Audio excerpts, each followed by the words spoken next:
Hello hello, नमस्ते, कैसे हैं आप? अब आपसे निवेदन था, हमने वैसे ही ज्ञापन दिया था कि हम शांतिपूर्वक करेंगे। आपको होना चाहिए था, कभी कभी तो नौजवानों की बात आप भी सुन लिया करें।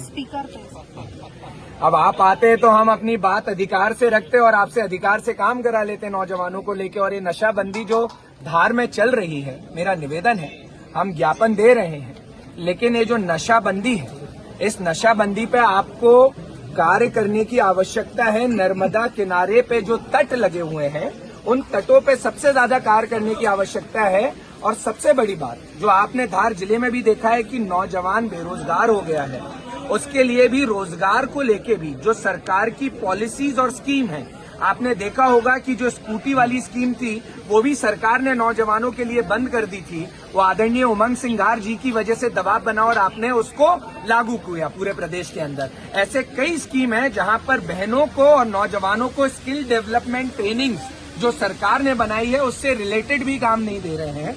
तो मेरा निवेदन है कि आप इस चीज पे कार्य करें, क्योंकि आज तो मैं आवेदन देने आया था, उसमें रोकने की कोशिश की।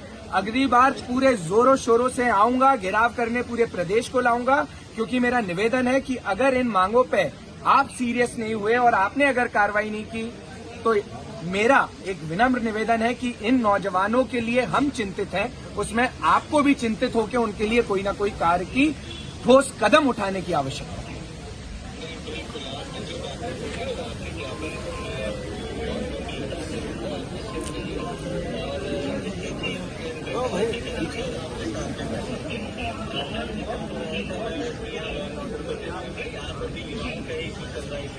तो वो आप समझिए, नौजवान बड़े परेशान हैं सर, बहुत परेशान है इस देश के अंदर। और ये जो पीतमपुर वाला मामला है, इसको भी आप गंभीरता से लीजिएगा, क्योंकि कई परिवारों की जान का मामला है वो।